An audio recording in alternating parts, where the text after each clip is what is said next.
परम तपस्वी वनचरी परम किसी संत शिरोमणि पंचवर्षी जल के त्यागी सुंदर सिरानी ज्ञान वृद्धि तपोवृद्धि वयोवृद्धि वात्सल्य मूर्ति आचार्य श्री स्वामी नेमी सगरी महाराज की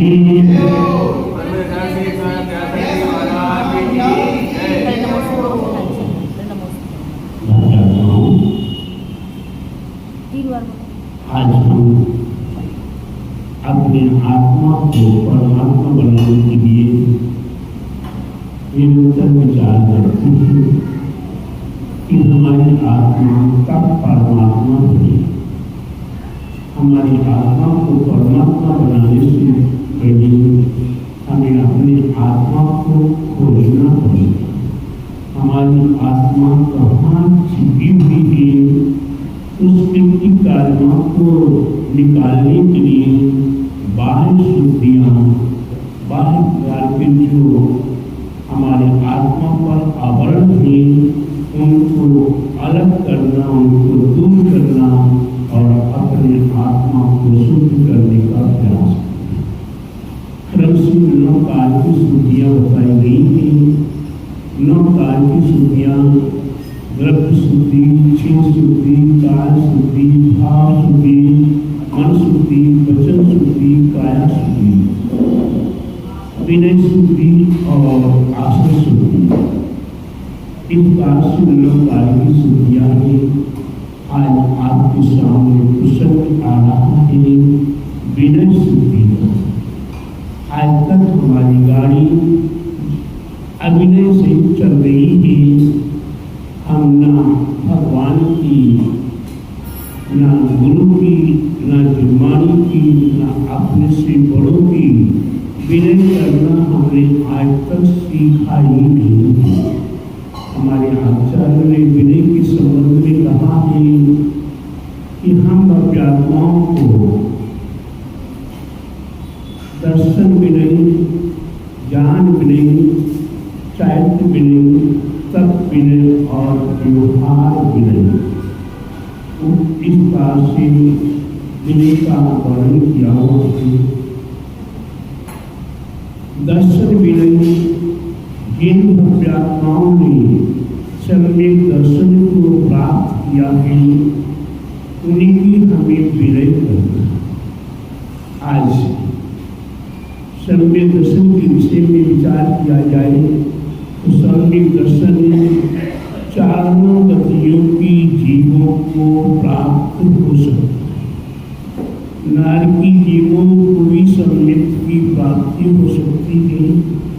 देवगति के जीवों को भी सम्यक दर्शन की प्राप्ति हो सकती है।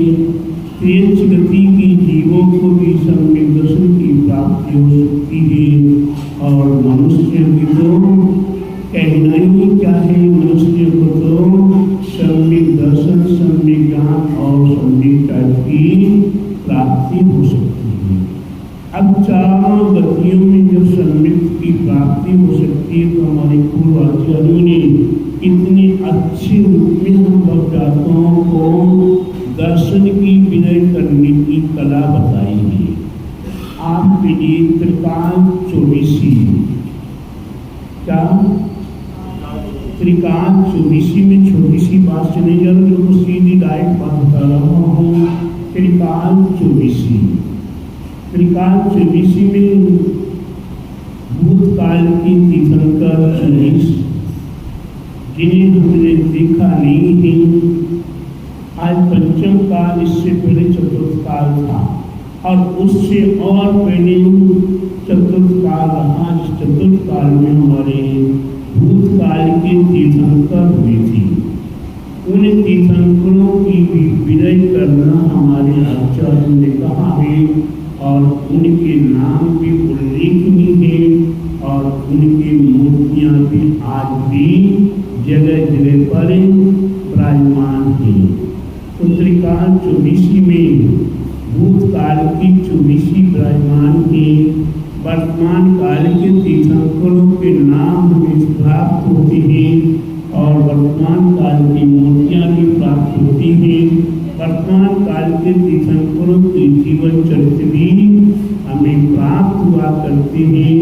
उनकी विनय करना हम यहाँ व्रत आदि से भगवान की पूजा करते हैं। तो वर्तमान काल की 24 भी जगह जगह पर विराजमान है। इसकी प्रांत भूतकाल की 24 तीर्थंकर भगवान, भूतकाल के तीर्थंकर अभी हुए नहीं हैं। क्या परमानेंट उनके पास सर्टिफिकेट प्राप्त हो चुका है, उनके पास तीर्थंकर भक्ति का बंध हो चुका है।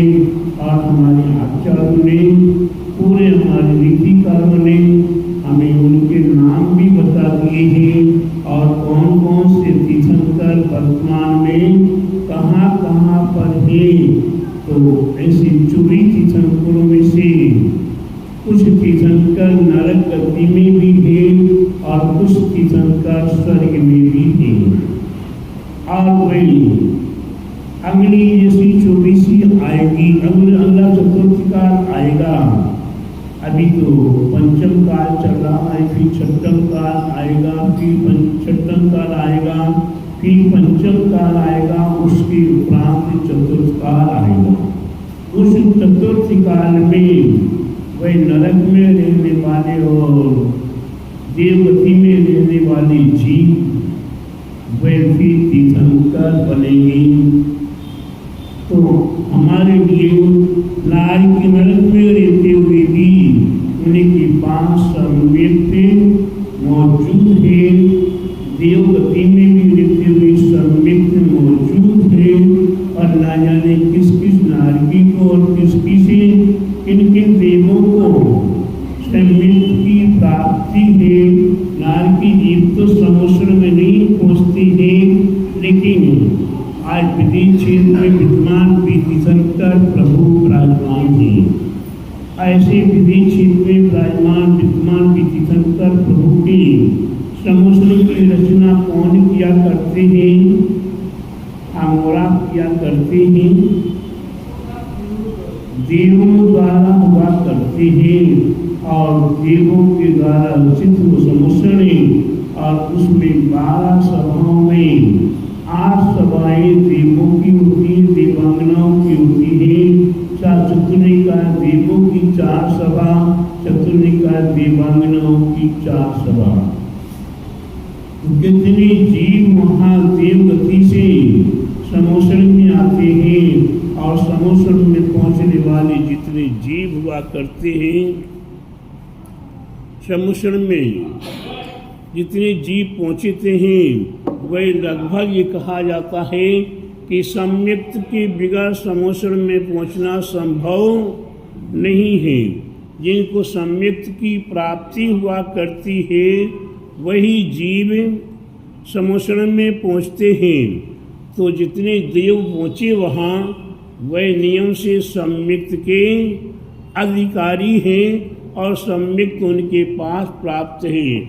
ऐसे सम्यक दर्शन को प्राप्त करने वाले जो देव हैं उनकी विनय करना, उनका सम्मान करना, उनका मान करना हम प्रत्येक भव्यात्माओं का कर्तव्य है। और नरक में भी जो जीव सम्यक्त हैं उनका भी हमें विनय करना। और मनुष्यों में या त्रियंचु में सम्यक दर्शन जिनके पास प्राप्त है उनकी विनय हमारे लिए करना अनिवार्य है। अगर हम किसी भी सम्यक्तधारी जीव की विनय नहीं करते हैं तो हमारे जीवन में हमारा विनय शुद्धि नहीं हो पाएगा। और आपके 16 कर्ण भावनाओं में दूसरी भावना कौन सी है? विनय संपन्नता। तो वह विनय संपन्नता भावना भी हमारी सफल नहीं हो पाएगी। इसलिए प्रत्येक भव्यात्माओं को सम्यक्त के विषय में जानने का विशेष है। और विनय का विषय में तो सम्यक दर्शन के 8 अंगों में भी एक अंग वह है जो विनय हमारे आप के लिए करना है। तो हम अपने जीवन में विचार करें कि हमारे जीवन में हम किस किस की विनय करें। आज जो हमारे सामने नहीं हैं और उनकी विनय, नार की जीवों की भी हम विनय करें, देवगति के देवों की विनय करें। और हम मनुष्य आपस में, हम मनुष्य आज हम भी भगवान का दर्शन कर रहे हैं, आप भी दर्शन कर रहे हैं, आप भी दर्शन कर रहे हैं, आप भी दर्शन कर रहे हो। इसको सम्यक की प्राप्ति हुई है, इसका किसी को पता है क्या?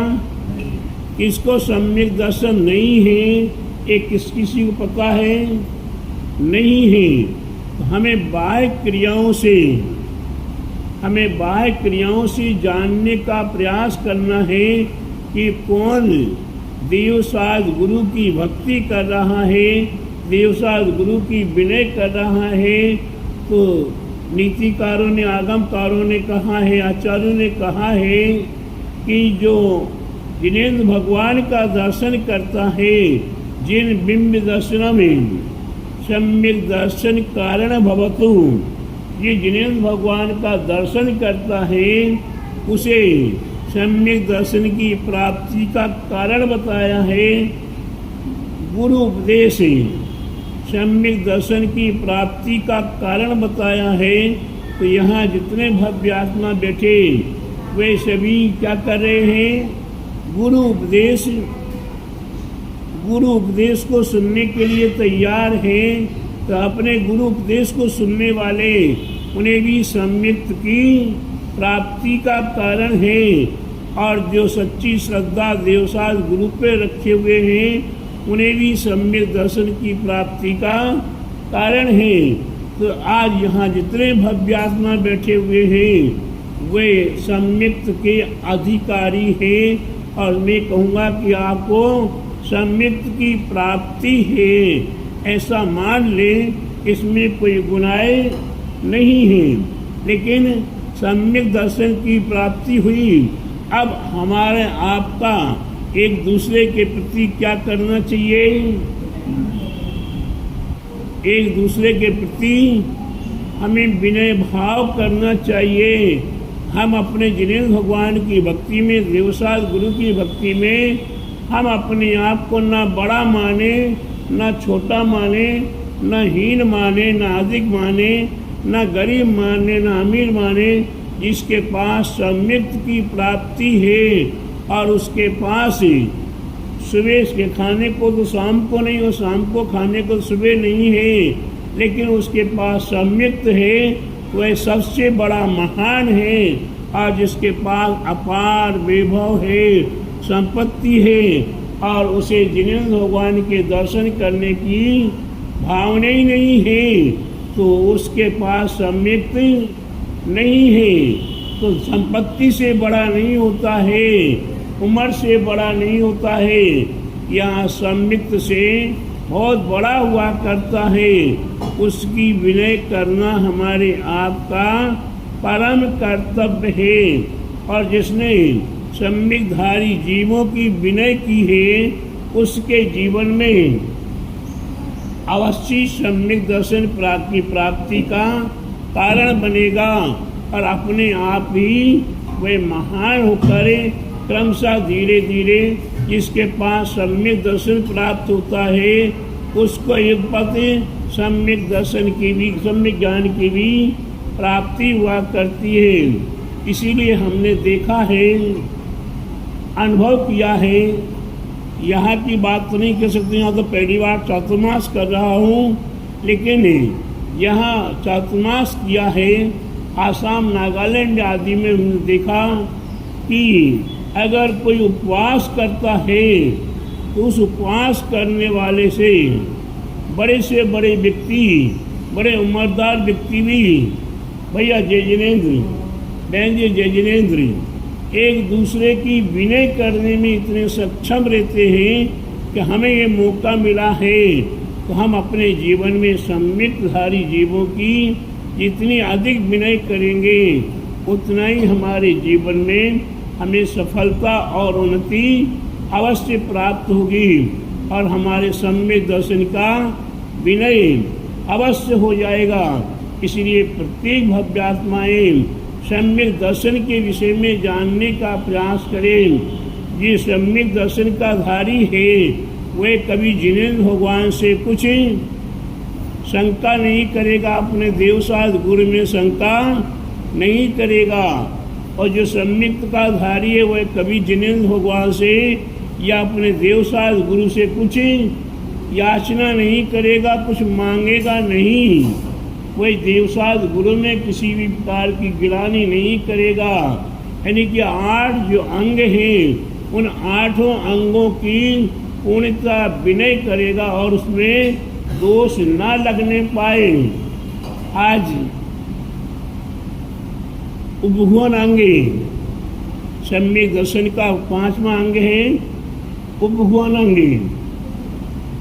हम देखते हैं कि अगर किसी के द्वारा कोई गलती हो गई, उसे यहाँ से मंदिर से बाहर निकलना नहीं हो पाता और हम सारे देश देशांतर में उस चर्चा को फैलाना शुरू कर देते हैं।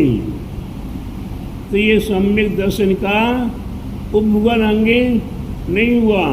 अगर किसी ने भूले से भी गलती कर दी तो जिस प्रकार से हम अपनी बहन बेटी का अगर कोई दोष हो जाए कि भैया अगर अपनी बहन बेटी से कोई दोष हो जाए तो क्या हम जल्दी बाजार में बोलते हैं, दूसरों को बताते हैं? नहीं बताते हैं, उसको छिपाने की कोशिश किया करते हैं। ठीक उसी प्रकार से किसी के द्वारा कोई दोष हो गया हो, उस दोष को हमें कैसे ढकना है और कैसे हमें संभालना है।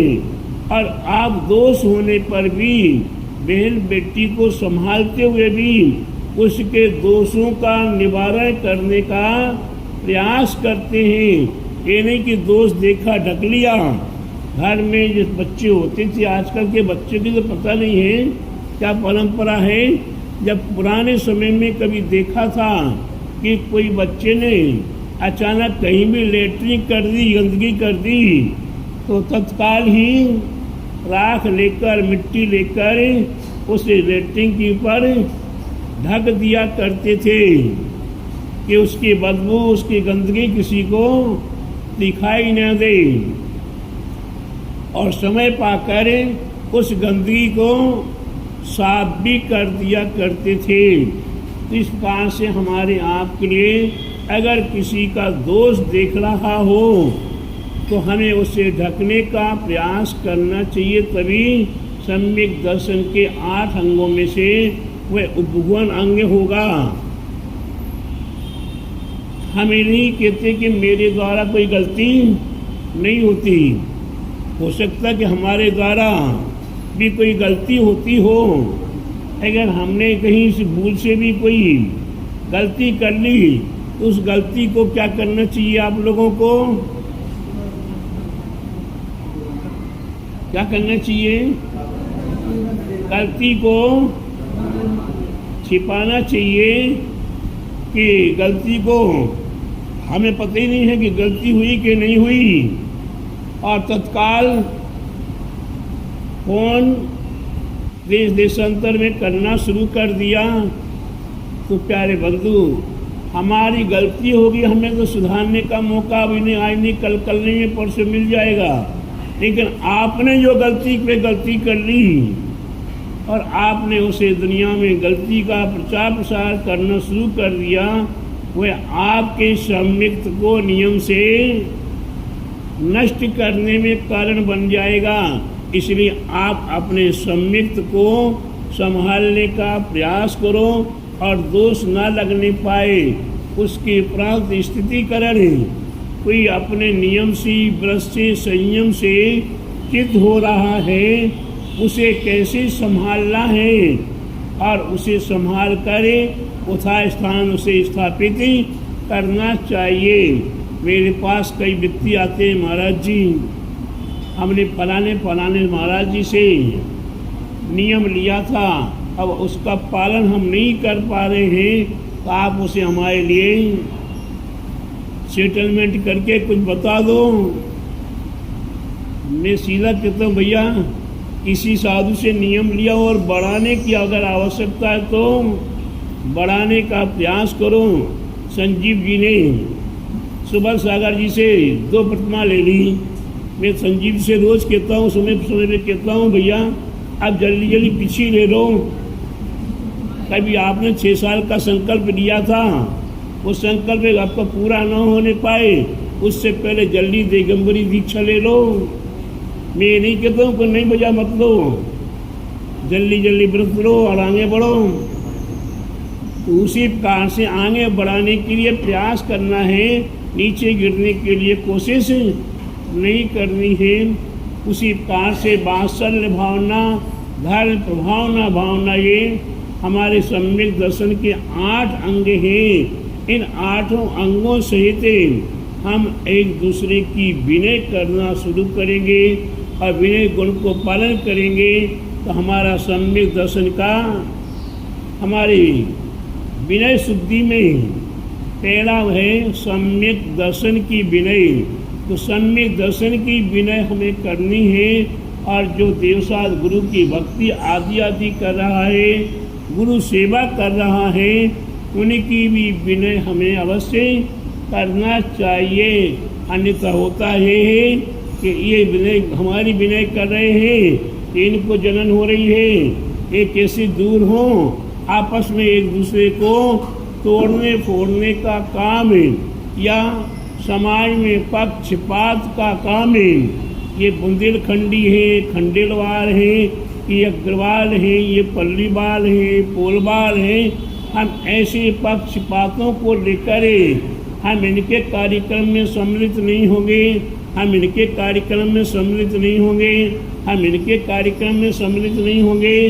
तो प्यारे बंधु, कार्यक्रम किसी व्यक्ति विशेष का नहीं हुआ करता है, कार्यक्रम किसका है? देवसाद गुरु का कार्यक्रम है।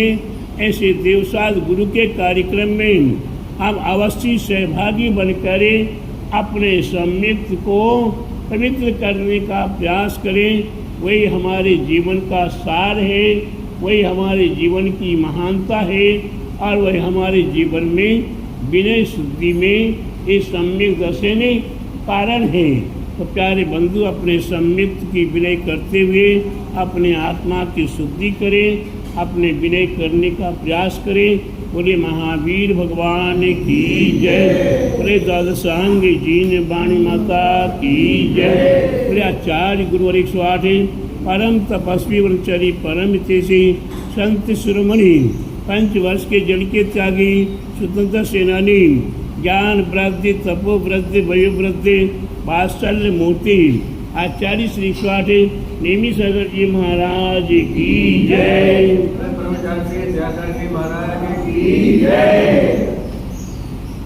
जावाणी के जानते सुजे लोकालोक सुवाणी मस्तक नमो सदा देवो रूप हे जिनवाणी भारती तेरे जपो दिन रे ज्योति सदनामी सुभावे सुची देव जीवनति को गुरु श्री निर्ग्रंथि दया दर्द पालो सदा यही मोक्ष का पंथ।